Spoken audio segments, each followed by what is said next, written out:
जय श्री माता जी। हम सब श्री माँ की प्रतिमा की ओर देखते हुए प्रणाम करेंगे और धीरे धीरे कुंडलिनी चढ़ा के बंधन लेंगे।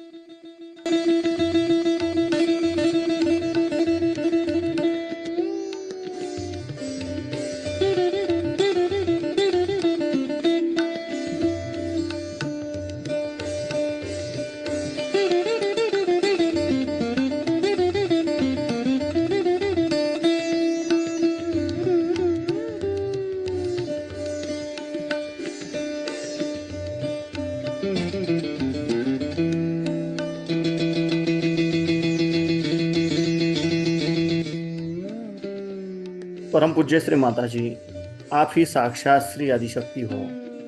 आपकी परम कृपा में, आपके निर्मल चरणों में ध्यान करने की अनुमति हम सबको प्रदान कीजिए। अब हम धीरे से आंखें बंद करेंगे और अपना राइट हैंड पृथ्वी तत्व पर रखेंगे। अपना पूरा अटेंशन हम अपने लेफ्ट हैंड के सेंटर से धीरे धीरे सहस्रार और सहस्रार से धीरे धीरे राइट हैंड द्वारा पृथ्वी तत्व में 7 बार लेके जाएंगे।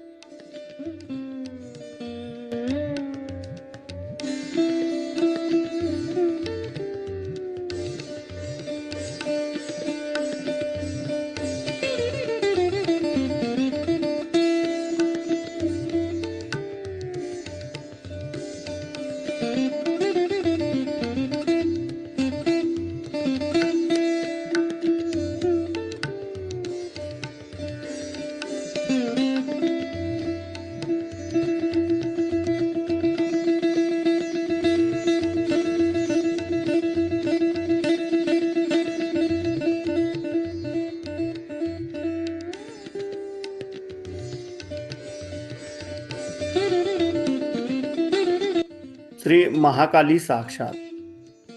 ओम तमेव साक्षात श्री महाकाली साक्षात श्री आदिशक्ति माता जी श्री निर्मला देवे नमो नमः। अब हम अपना राइट हैंड अपनी गोद में रखेंगे और लेफ्ट हैंड आकाश तत्व की ओर करेंगे। अपना पूरा अटेंशन हम अपने राइट हैंड के सेंटर से सहस्त्रार द्वारा लेफ्ट हैंड की ओर 7 बार लेके जाएंगे।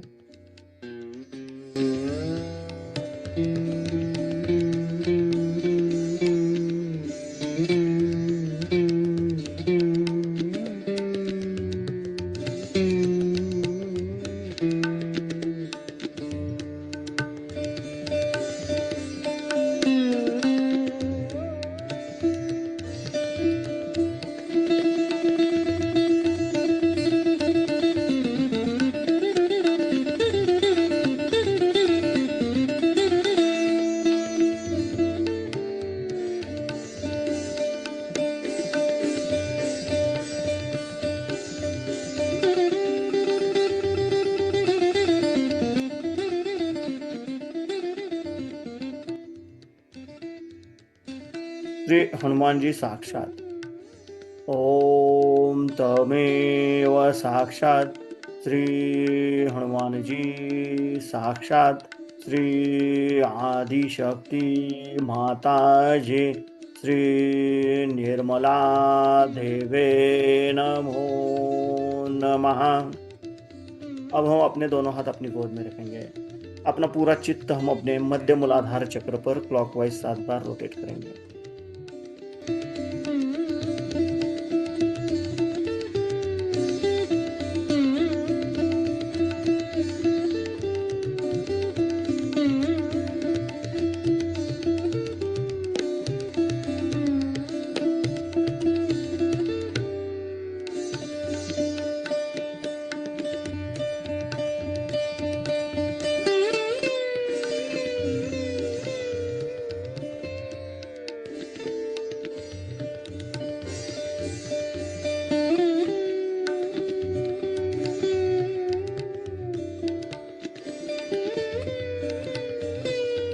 श्री निर्मल गणेश साक्षात।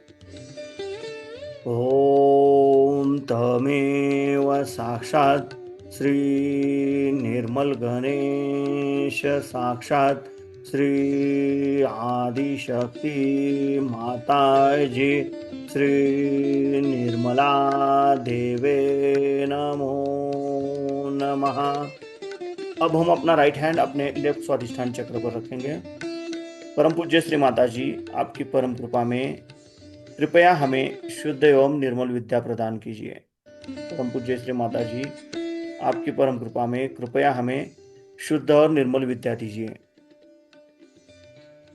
अब हम अपना राइट पाम अपने मध्य नाभि चक्र पर रखेंगे। परम पूज्य श्री माता जी, आप ही साक्षात श्री लक्ष्मी नारायण हो। आपकी परम कृपा में कृपया हमारे अंदर लक्ष्मी तत्व प्रस्थापित कीजिए। कृपया हमें समाधानी बनाइए। अब हम अपना राइट पाम अपने नाभि के अराउंड अपने भवसागर पे क्लॉकवाइज 7 बार रोटेट करेंगे।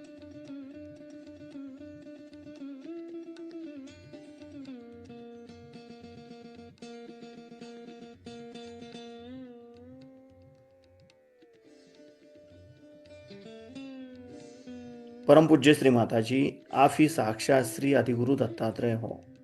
आपकी परम कृपा में कृपया हमारे अंदर गुरु तत्व जागृत कीजिए। अब हम अपना राइट पाम अपने हृदय पे रखेंगे, लेफ्ट साइड पे। परम पूज्य श्री माता जी, आप ही साक्षात श्री आदिशक्ति हो। आपकी परम कृपा में मैं केवल एक शुद्ध आत्मा हूँ। मैं मन नहीं, बुद्धि नहीं, अहंकार नहीं, मैं केवल एक शुद्ध आत्मा हूँ। कृपया आप हमारे हृदय में विराजमान हो जाइए। अब हम अपना राइट पाम अपने लेफ्ट विशुद्धि चक्र पर रखेंगे और श्री विष्णु माया साक्षात मंत्र गाएंगे। ओम तमेव साक्षात श्री विष्णु माया साक्षात श्री आदिशक्ति माता जी श्री निर्मला देवे नमो नमः। अब हम अपना राइट पाम अपने आज्ञा चक्र पर रखेंगे। परम पूज्य श्री माता जी, आप ही साक्षात श्री जीसस मेरी माता हो। आपकी परम कृपा में मैंने सबको क्षमा कर दिया है। मेरे मन में किसी के भी प्रति द्वेष भावना नहीं है। मैंने खुद को भी क्षमा कर दिया है। कृपया हमें सदैव क्षमाशील बनाए रखिए। अब हम अपना राइट पाम अपने सहस्त्रार पे रखेंगे और धीरे धीरे क्लॉकवाइज 7 बार रोटेट करेंगे।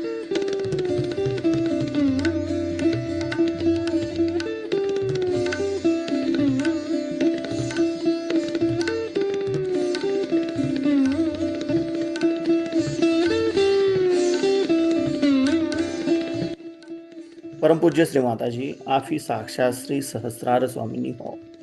आप ही साक्षात श्री आदिशक्ति हो। आपकी परम कृपा में कृपया हमें निर्विचारिता प्रदान कीजिए। अब हम अपने दोनों हाथ अपनी गोद में रखेंगे, अपना पूरा अटेंशन अपने दोनों हाथों से बहने वाले चैतन्य लहरियों पे और अपने सहस्त्रार में केंद्रित करेंगे और इसी अवस्था में हम श्री माँ की अमृतवाणी सुनेंगे।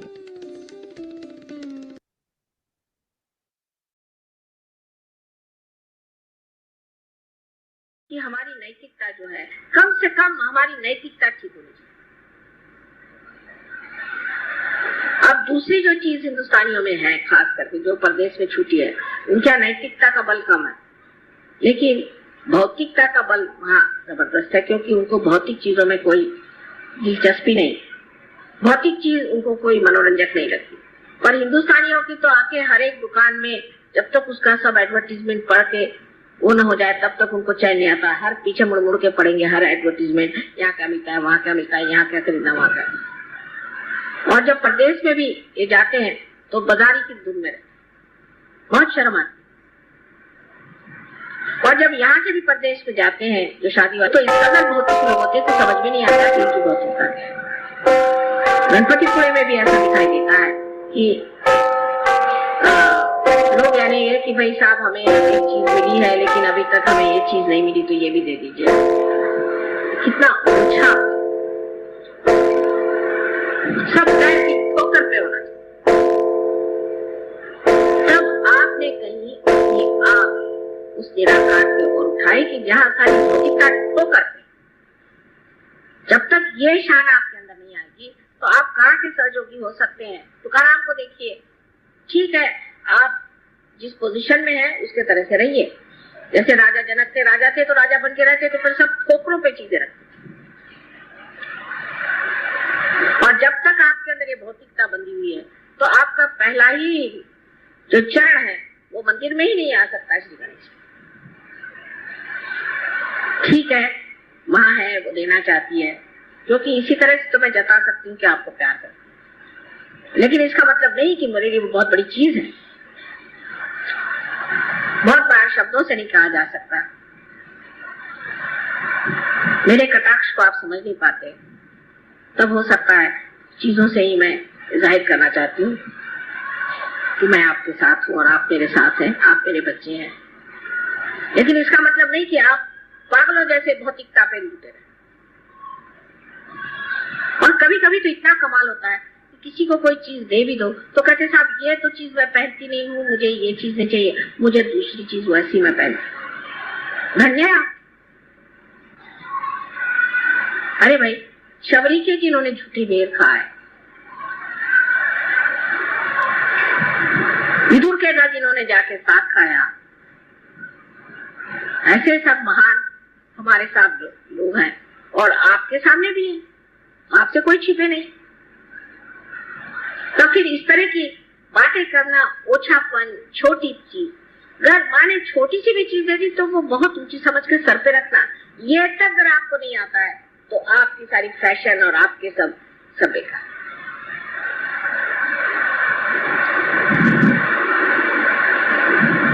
जो चीज श्री गणेश की है उसमें सबसे पहली चीज है कि मनुष्य को अपना चित्त स्वच्छ कर लेना चाहिए। चित्त स्वच्छ करने का तरीका, ये चित्त कहाँ है आपका? चित्त अगर परमात्मा में है तो शुद्ध है ही आप, क्योंकि चैतन्य आप में बह रहा है।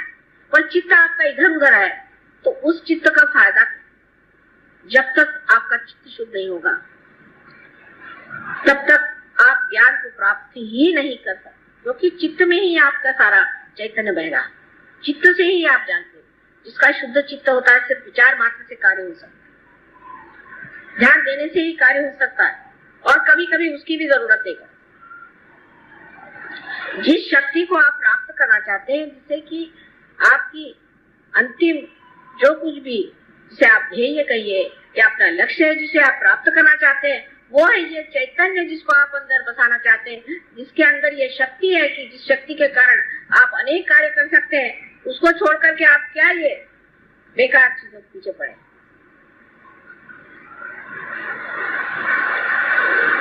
चित्त सारा इसमें रहेगा कि सहयोग में आने से हम कितने रुपए पैसे कमा सकते हैं, नहीं तो क्या क्या चीज मार सकते हैं। उससे जरा ऊंचे उठे तो इस पे चित्त रहेगा कि हम किस तरह से अपनी बीमारी ठीक कर लें। उसके बाद और चित्त उठा तो ज्यादा से ज्यादा ये कि माँ के दर्शन होने चाहिए।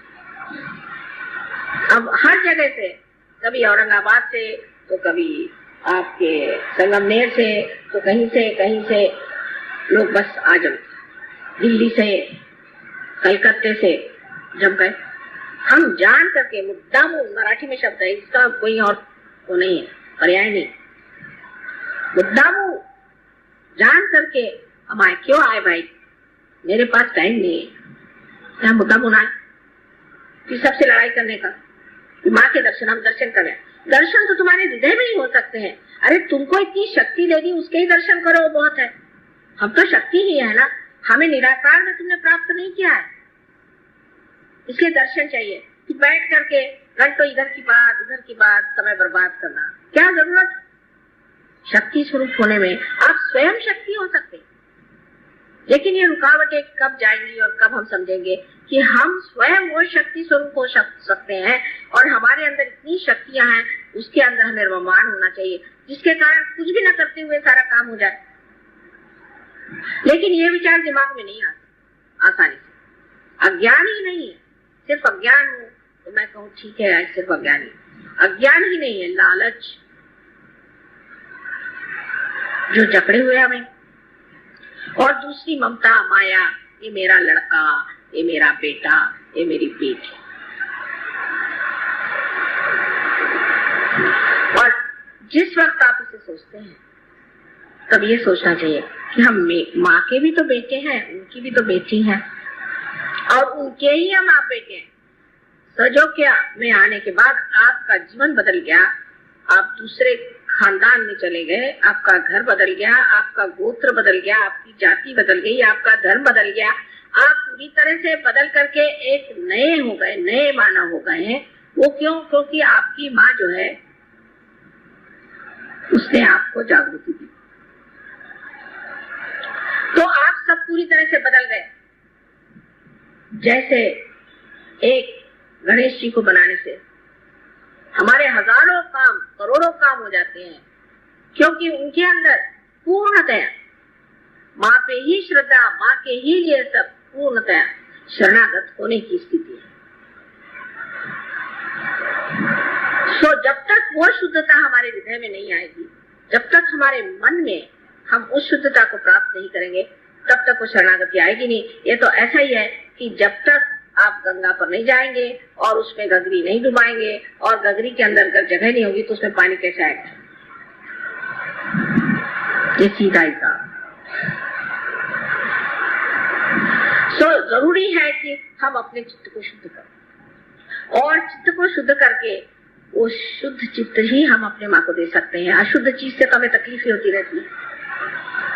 और जब शुद्ध चित्त होता है तो आपको आश्चर्य होता है कि आप स्वयं ही एक पुष्प की तरह महकते रहते हैं।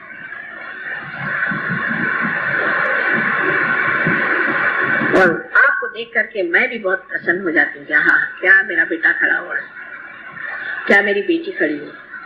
और सब चीजों से मुझे प्रसन्न नहीं होता कि आप बड़े अच्छे कपड़े पहन के मेरे सामने खड़े हो जाएं, सूट बूट पहन के या बाल कटा के मुंह में लिपस्टिक लगा के, उससे मुझे बिल्कुल प्रसन्नता नहीं होती। उल्टे मुझे लगता है ये जा रहे अब रास्ते से हट रहे। इस तरह की जो आधुनिकता है उसे प्राप्त कर लेना, गणेश के ओर से मुंह मोड़ लेना है। उसकी क्या जरूरत है? वो तो पुरातन है और हम भी बहुत ही पुरातन है। इसलिए अगर आप हमारे बेटे हैं और हमारी बेटियां हैं तो जिस संस्कृति को हम पुरातन मानते हैं उसी से आपको चलना होगा, रहना होगा। और इसका नजारा बहुत खराब दिखाई देता है। लोग बात हमसे खुद कहते हैं, जो फॉरेन के लोग हैं जिनको कि उनके समाज ही में अत्यावश्यक है, वो तक कहते हैं कि माँ तुम परमिशन दे दो तो हम लोग सब साड़ियां पहन के घूमेंगे, कुर्ते पैजामे में पहन के घूमेंगे। लेकिन हमारे यहाँ उल्टा। तो जो गणेश की संस्कृति है कि इस संस्कृति की अंतरतम जो स्थायी भाव है वो है सौंदर्य। अब आप देखिए, ऐसे तो वो बहुत मोटे हैं, उनके तोंद इतने बड़े हैं, महाकाय हैं, गणेश इतने मोटे दिखाई देते, लेकिन उनका सौंदर्य क्या है? किस चीज का आकर्षण है? लोकमान्य तिलक ने क्यों गणेश जी की मूर्ति को कितना, ऐसे तो महाराष्ट्र में विट्ठल विट्ठल ही लोग करते रहते हैं सुबह से शाम तक, वहां से विट्ठल भी उठ गए। यहाँ तो विट्ठल की बीमारी है सब, तंबाकू खाकर। लेकिन क्यों लोकमान्य तिलक ने श्री गणेश को ही चुना और क्यों वही सारे सृष्टि की जितनी भी सुंदरता है उसे बनाते? उनका कौन सा स्थायी भाव है जिसके बगैर श्री राम, श्री कृष्ण, ईसा मसीह या बुद्ध या कोई भी नहीं सौंदर्य में कर सकते थे? वो कौन सा उनके अंदर भाव था? उनके अंदर वही बाल्य स्वभाव, एक बालक का स्वभाव, इसमें अबोधिता, इनोसेंस, पूरा इनोसेंस इसके अंदर भरा होता है। यही चीज जो है सबसे मोहक और सुंदर होती है, न कि आपकी चालाकी और आपका बनना ठनना। ये कोई मोहकता, ये तो 2 क्षण की बात है। एक मुंह पे लोग अच्छा बोलेंगे, पीठ पीछे बुरा कहें। लेकिन जो अबोधिता श्री गणेश की है वही सारे सौंदर्य की सृष्टि सारे संसार में। तो सारे सृष्टि का जो रूप है वो श्री गणेश की कार्रवाई, उनकी जो बालिश बातें हैं। श्री कृष्ण का भी वर्णन वही सबसे अच्छा लगता है जो सूरदास ने किया है। वक्त चलते थे, ऐसे पैर से पैंजन उनके बजते थे, गिर जाते थे। और आश्चर्य की बात है कि वो शीशे में अपना स्वरूप देख करके बड़े खुश होते थे, हालांकि वो विश्व के करता है। जहाँ उन्होंने अपनी माँ को अपने मुंह को खोल करके और सारे विश्व का दर्शन कराया और बच्चों जैसी जो बातें करते। श्री राम के लिए भी यही कहा था। ईसा मसीह के बारे में लोगों ने उनका बचपन बताया नहीं, लेकिन उनका बचपन श्री गणेश के रूप में आप जान सकते हैं। और इसीलिए जहाँ जहाँ बचपन का लोगों ने उल्लेख नहीं किया तो बड़ी भारी गलती कर गए, क्योंकि ऐसे लोगों में आनंद और उल्लास नहीं होता, रोने धोने का धर्म बन गया। जैसे आप देखते हैं कि जैनियों में है रोने धोने का धर्म, बुद्ध मार्गियों में रोने धोने का है, मुसलमान लोग रोने धोने का, बाप रे बाप, उनका तो भगवान ही बचाया। और ईसाइयों का तो बहुत ही रोने धोने का।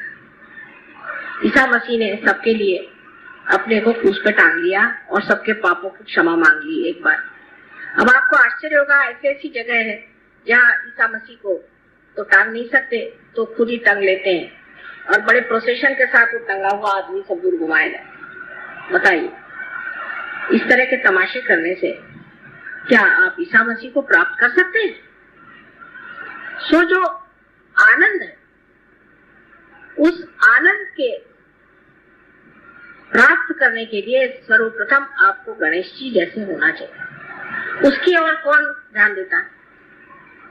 आज पूजा के बाद भी क्या आप सोचेगा कि माँ ने हमसे बताया कि हमें गणेश जी जैसे अबोध होना चाहिए। चलो कोई आपको ठग भी,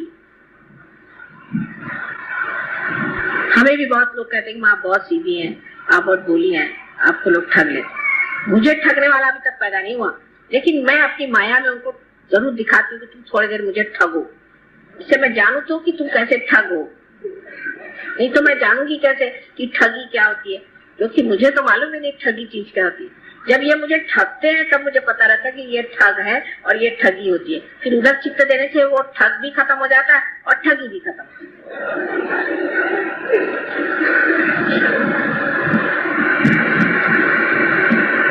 तो जरूरी है कि मनुष्य को उस भोलेपन स्वीकार करना चाहिए। शंकर के लिए भी यही कहा जाता है कि बोले उनमें भोलापन है।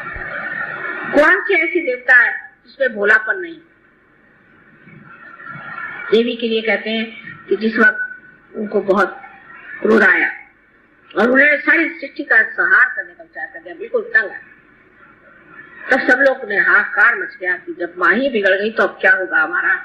और सबको लगा कि अब तो हम सर्वनाश हमेशा के लिए हो जाएगा और फिर से सृष्टि की रचना ही नहीं।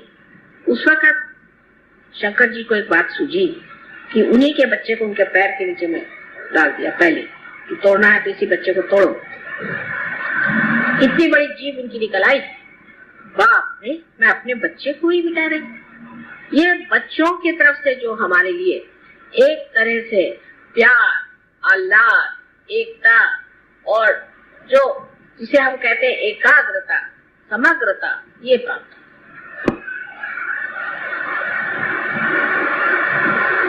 सबने कहा है कि बच्चों के कारण दुनिया एक हो जाती है। जब एक बच्चे पे आफत आती तो सब माँ बाप की आंखें उस बच्चे की ओर दौड़ती कि उस बच्चे को बचा, क्योंकि हम लोग विश्वव्यापी हैं एक तरह से कि जो विश्वव्यापी सबसे बड़ी चीज है कि बच्चों को पनपने देना चाहिए। ये विश्वव्यापी शक्ति है और इसका एहसास, इसका अनुभव हम सबके अंदर है। इसलिए ईसा मसीह ने कहा कि तुमको अगर परमात्मा के साम्राज्य में जाना है तो छोटे बच्चों जैसे तुम्हें होना चाहिए। यही गणेश की पूजा है जहाँ की आप पे वो अबोधिता और उनका सहज नृत्य जो है, सहज झगड़ा जो है, सहज बातें जो है, कितनी सुंदर है। उसके हर एक जगह आपको दर्शन होते हैं और आप देखते हैं। पर उसमें अगर आपके अंदर ममत्व आ जाए, बच्चे में बिल्कुल ममत्व नहीं होता, आ जाएगा वो हर चीज को खेल बना ले। आप उनको एयरपोर्ट पे ले जाइए, वहां पर वो कुछ ढूंढ लेंगे, कूदने का हिसाब या दौड़ने का हिसाब या कुछ न कुछ को खेल बना लेते। हर चीज उनके लिए दी और फिर उसे छोड़ भी देते, उससे अटैचमेंट नहीं, उसके साथ जुटापन नहीं है कि ये खेल मेरा है। जब ये हो जाता है तो सोचना चाहिए कि बच्चा जो है इसमें अभी बहुत बच्चापन नहीं रहा। जो बच्चा होगा वो तुमको चाहिए तो 3 बार ला के दे। कोई खेल खेल रहा है छोड़ के भाग जाएगा दूसरा, उसको किसी के प्रति ये नहीं लगता है कि इससे हमें चिपकना चाहिए या कुछ रहना चाहिए। वो जो भोलापन है, उस भोलापन में जो एक चीज की न्यूनत्व है जो आप पे पूरी हो गई है कि उनको कोई ज्ञान नहीं, बगैर ज्ञान के भोलापन, लेकिन आपने ज्ञान को पाया है और उसका सरताज आपका भोलापन। इतने बड़े ज्ञान को प्राप्त करके भी अगर हमसे उस चीज की प्राप्ति नहीं हो सकती, उस गणेश की श्रद्धा और उसकी समर्पण शक्ति को हम प्राप्त नहीं कर सकते, तो बाकी सब करना तो व्यर्थ ही है एक तरह से। मेरे ख्याल से बिल्कुल ये कुछ मशीन की बात है। मंत्र कह डाले गणेश के, फिर ये क्या। मैं तो सोचती हूँ कि हर एक पूजा में इतने बार हम गणेश को पूछते हैं और कहते हैं ठीक है उनका मंत्र जरूर कहा करिए, लेकिन मेरे ख्याल से गौरी की पूजा नहीं ठीक रहे। वो चालना देती, वो कुंडलिनी है, वो आपको उठाती है, गणेश को आप साकार ही में देख सकते हैं, अभी निराकार में देख नहीं पाते हैं, क्योंकि अभी तक आपने गौरी का संचालन नहीं किया और गौरी का आश्रा नहीं लिया, आप सिर्फ गणेश को देखना चाहते हैं।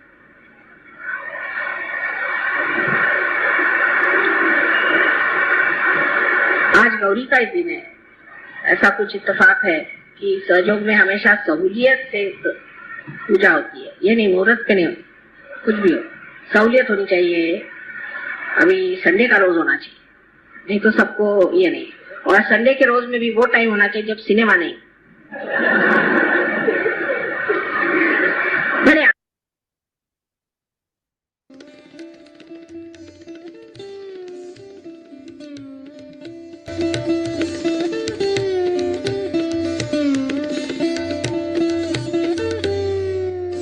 हम धीरे से आंखें खोलेंगे, सीमा की प्रतिमा की ओर देखते हुए प्रणाम करेंगे और बंधन लेंगे।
जय श्री माता।